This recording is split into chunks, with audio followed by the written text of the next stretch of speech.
Minggu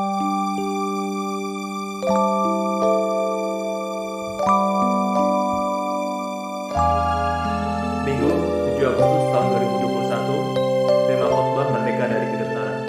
Bacaan Alkitab dari Mazmur 34 ayat 2 sampai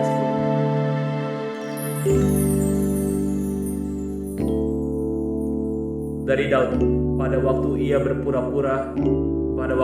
pura-pura tidak waras pikirannya di depan Abimelek, sehingga ia diusir lalu pergi.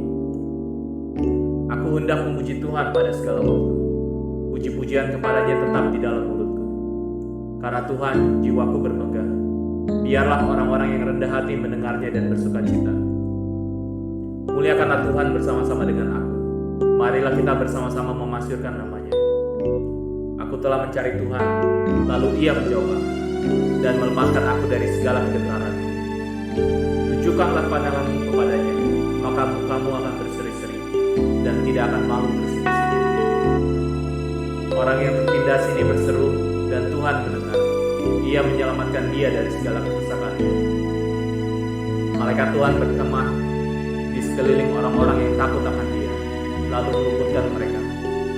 Kecaplah dan lihatlah betapa baiknya Tuhan itu. Berbahagialah orang yang berlindung padanya. Takutlah akan Tuhan, hai orang-orang yang kudus. Hai orang-orang yang kudus, sebab tidak berkekurangan orang yang takut akan dia. Demikianlah bacaan Alkitab pada minggu ini. Bapak Ibu Saudara yang dikasihi Tuhan, kita mendengarkan firman Tuhan dari Mazmur 34 ayat 2 sampai dengan 10 tadi, dengan tema merdeka dari kegentaran. Yang dikasihi Tuhan, pada bulan Agustus ini kita akan memperingati kemerdekaan Republik Indonesia yang ke-76. Kita mau memaknai kemerdekaan ini dari pengalaman Daud. Dia bebas dari kegentaran hidup. Dia bebas dari penindasan. Bukan hanya bebas, tetapi yang menjadi pengajaran bagi kita adalah bagaimana mengungkapkan rasa syukur kepada Allah karena merasakan kebaikan Allah.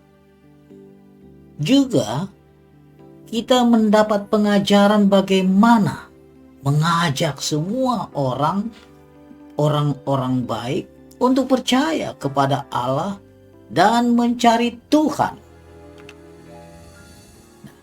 Kita lihat bagaimana Daud dari pengalamannya dari ayat sebelumnya, ya, dia menghadapi kesulitan yang bertambah-tambah, lari dari Saul dan yang berusaha membunuhnya, berjumpa dengan Abimelek yang membenci Daud karena dia telah membunuh Goliat.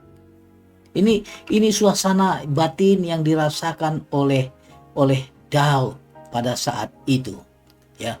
Secara mental Daud gentar karena dia berada di tengah-tengah para hamba Raja Gad yang dia galau, dia takut, dia kalut. Mungkin dalam pikirannya, waduh, bagaimana ini, mati aku. Namun saudara yang dikasihi Tuhan, di ayat 16 Mazmur 34 ini mengatakan, mata Tuhan tertuju kepada mereka, kepada orang-orang benar, dan telinganya kepada teriak mereka minta tolong. Dengan sungguh-sungguh dan dengan segenap hatinya, berada dalam kesulitan besar. Daud seorang panglima perang yang biasa dengan para pasukan, para pengawal, tetapi dia dalam kesendirian dan kegentaran. Daud dalam suasana kalut demikian ini berlaku seperti orang yang sakit ingatan di depan mata para pengawal Raja Gad. Mereka berbuat pura-pura gila di dekat mereka dan pura-pura tidak waras. Pertolongan Tuhan datang tepat pada waktunya. Pada suasana seperti ini, ya, mungkin dia sudah tidak ada harapan, putus asa, tapi dia menggunakan Raja Gad ini, ya. Allah menggunakan Raja Gad ini meresponinya dengan mengatakan, "Tidakkah kamu lihat bahwa orang itu gila? Mengapa kamu bawa dia kepadaku?" kata Raja Gad ini. Dan Daud pun diusir keluar, bebas dari tekanan, kekhawatiran, kekalutan. Dia merasakan Tuhan begitu dekat kepada orang yang patah hati, dan dia menyelamatkan orang yang remuk jiwanya. Rasanya sebelumnya tidak ada harapan, tetapi dengan keluarnya dari kumpulan dari pengawal-pengawal Raja Gad ini, dia pun menjadi lega. Daud mengalami kasih Tuhan lebih mendalam ketika dia mengalami penderitaan. Nah, di ayat 5, "Dan aku telah mencari Tuhan, lalu ia menjawab aku dan melepaskan aku dari segala kegentaran." Daud mengalami kebaikan Tuhan dalam penderitaannya. "Aku telah mencari Tuhan, lalu Tuhan menjawab, Tuhan melepaskan aku dari segala kegentaranku." Ia berseru dan Tuhan mendengar, Tuhan menyelamatkan. Mata Tuhan tertuju bukan hanya kepada Daud saja, tetapi kepada orang-orang benar. Ya kan? Mata Tuhan tertuju bukan hanya kepada Daud saja, tetapi kepada orang-orang benar. Daud telah mencari Tuhan. Itu dalam ayat 5a dikatakan. Bagaimana dengan pencarian kita? Ketika kita mengalami penindasan, ketika kita mengalami keterpurukan, tidak ada damai, tidak ada sejahtera, ada krisis, ada berbagai macam persoalan kehidupan, pergumulan. Terlebih lagi di dalam masa COVID ini, ada banyak pekerjaan-pekerjaan yang berkurang, pendapatan yang merosot, ya, tidak ada sejahtera.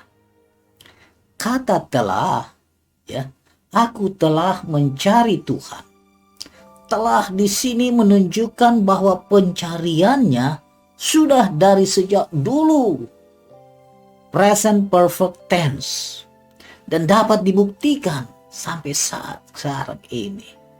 Bukan tiba-tiba ketika ada kesulitan dia minta tolong.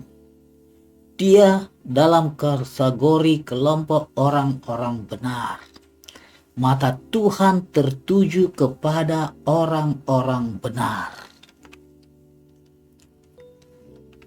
Carilah Tuhan. Bagaimana di dalam pencarian kita dengan Tuhan? Ini pertanyaannya. Kalau di Yesaya 55 ayat 6 dikatakan, "Carilah Tuhan selama ia berkenan ditemui." Apakah pencarian Tuhan itu ada batas waktunya? Ya.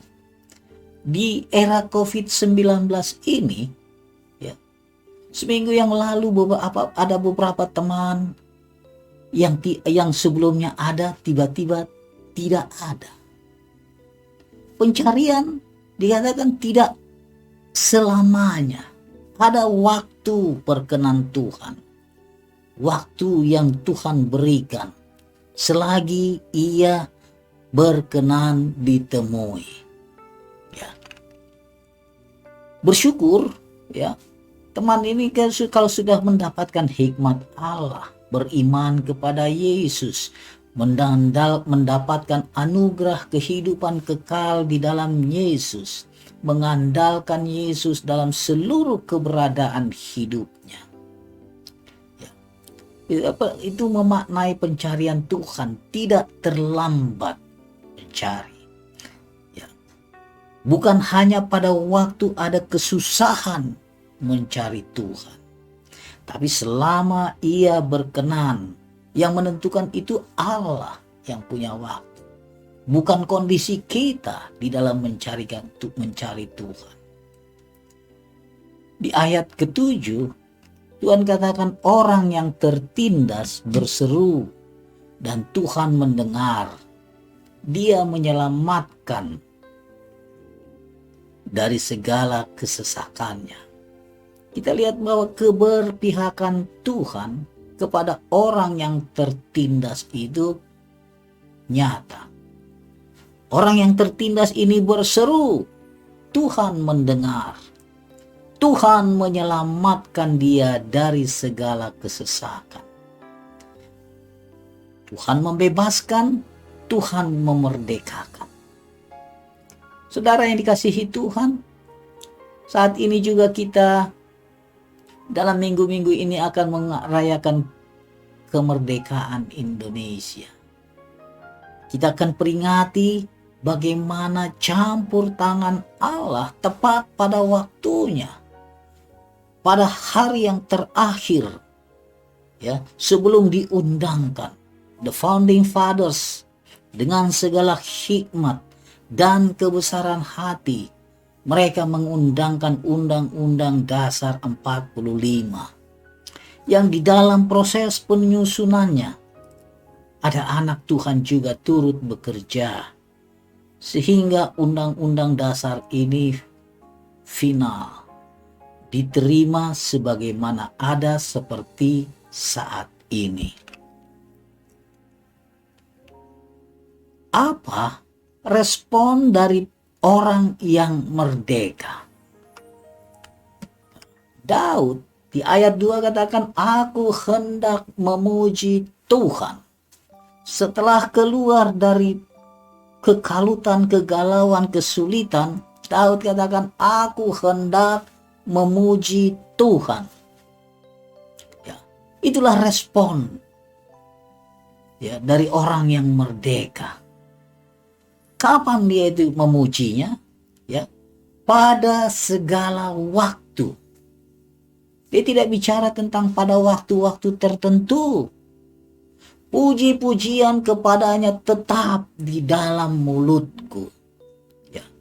Bukan hanya memuji di dalam hati, tetapi pujian di dalam mulutku, bersuara, memperkatakan. Bukan hanya pada saat kemerdekaan saja kita memuji Tuhan, ya, tetapi senantiasa di setiap waktu, ya, pada segala waktu, termasuk kita semua, Bapak Ibu Saudara yang di Amerika ini juga memuji Tuhan. Karena Tuhan jiwaku bermegah. Ayat 3 katakan, karena Tuhan jiwaku bermegah. Biarlah orang yang rendah hatinya mendengar dan bersuka cita. Jadi kita ini bermegah bukan dikatakan sombong atau menyombongkan diri. Itu berbeda.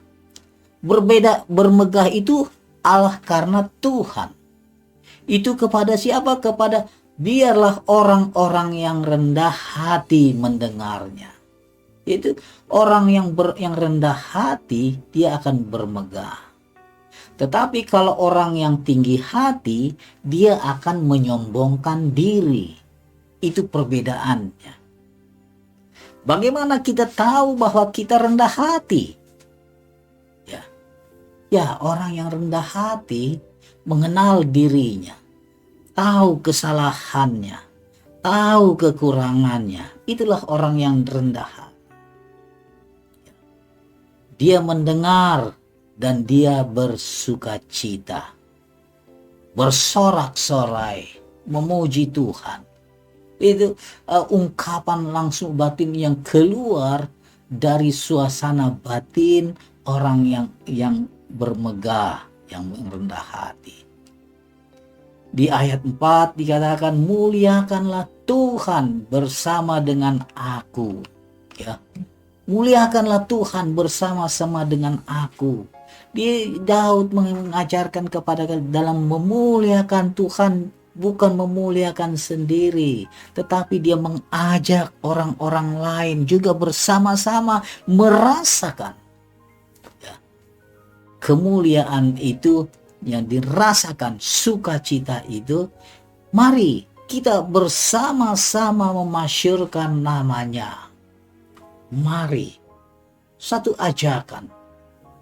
Memuliakan Tuhan itu tidak egois, tidak sesuatu yang egois, hanya diri sendiri. Menikmati diri sendiri. Demikian juga dia mengajak, mari. Ajakan, dorongan roh kuasa Roh Kudus menceritakan, memberitakan, dan menyadarkan orang-orang untuk memasyurkan namanya. Nama Allah yang ditinggikan, yang diagungkan. Itu memuliakan Tuhan karena dia patut diagungkan.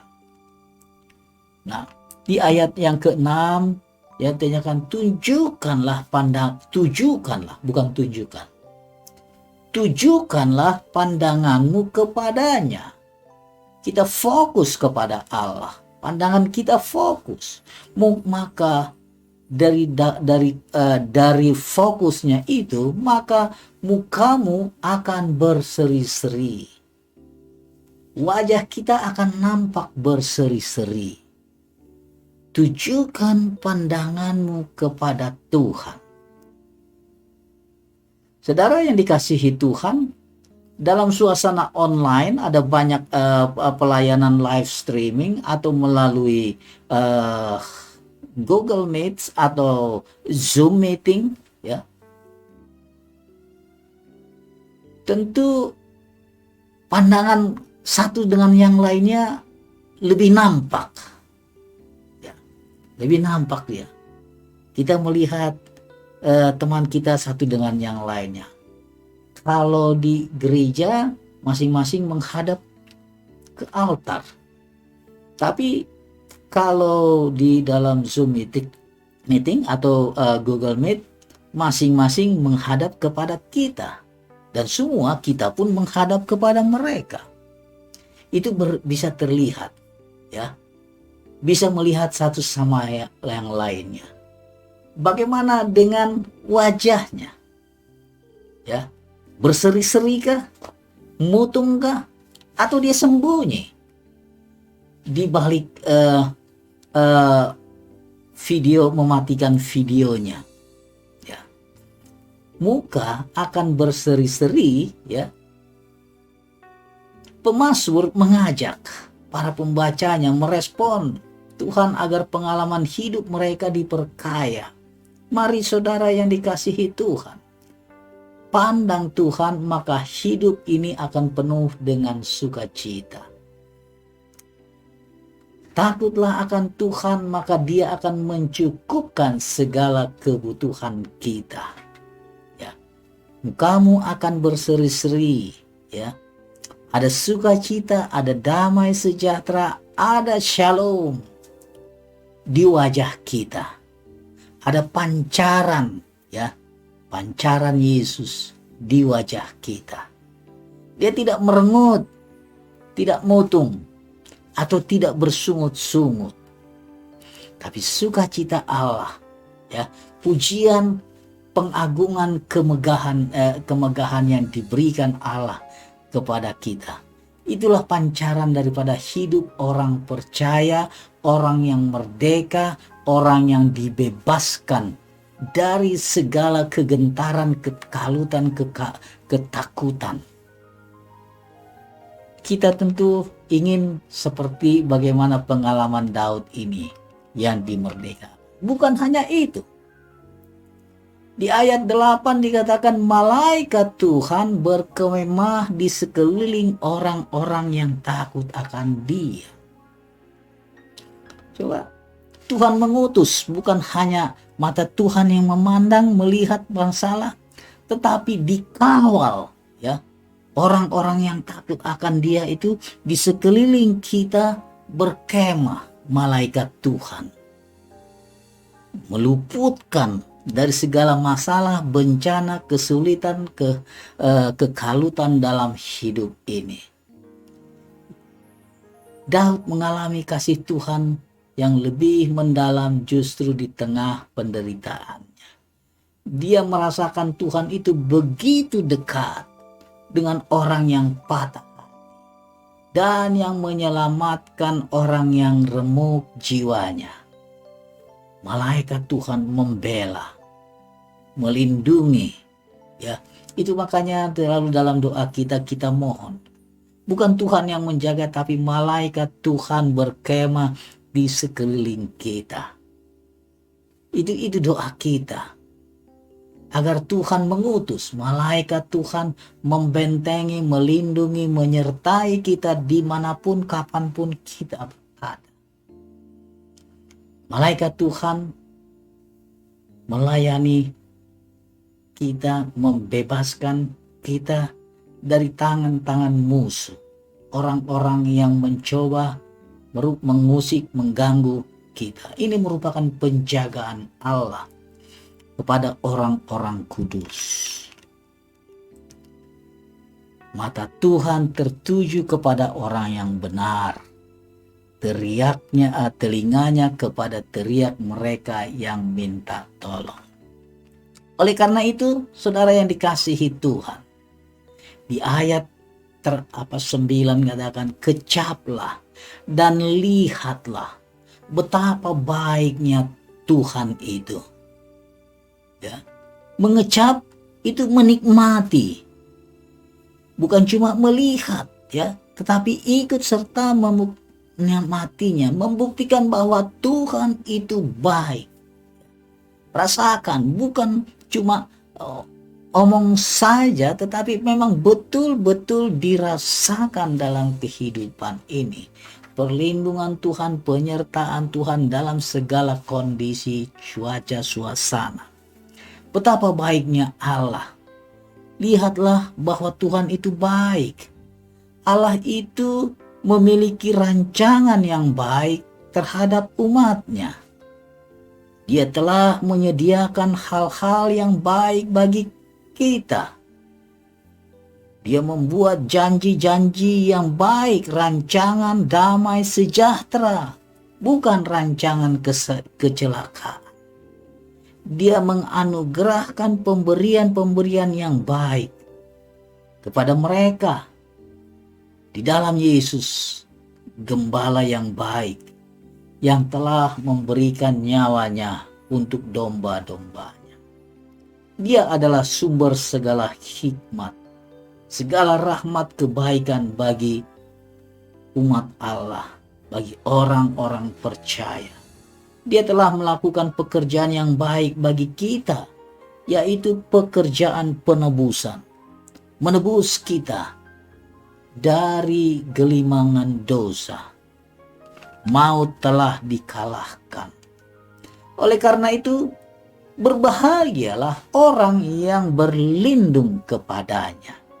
Itulah kebahagiaan yang tidak ada taranya.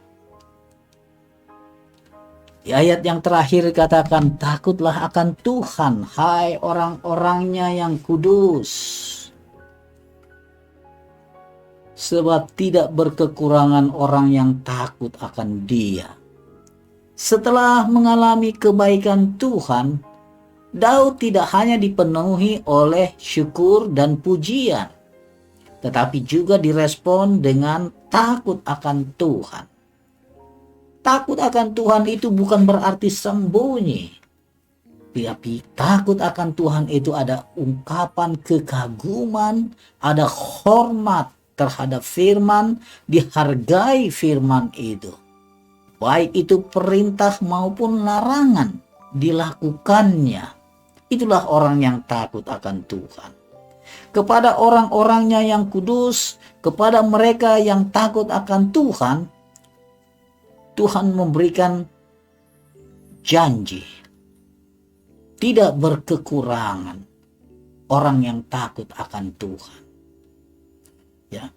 Tidak berkekurangan ini di dalam bahasa Ibraninya dikatakan mereka tidak akan kekurangan segala sesuatu yang baik. Jadi kekurangan itu bukan diartikan bahwa kekurangan terhadap segala sesuatu keinginan kita, tapi kekurangan dari segala sesuatu yang baik. Dengan kata lain, kalau kita masih takut memberi, berarti mungkin sepenuhnya kita mempercayai belum sepenuhnya kita mempercayai kemurahan Tuhan. Saudara yang dikasihi Tuhan, kita belajar bagaimana Paulus dalam Filipi 4 ayat 11 dikatakan, aku telah belajar mencukupkan diri dalam segala keadaan. Aku tahu apa itu kekurangan dan aku tahu apa itu kelimpahan.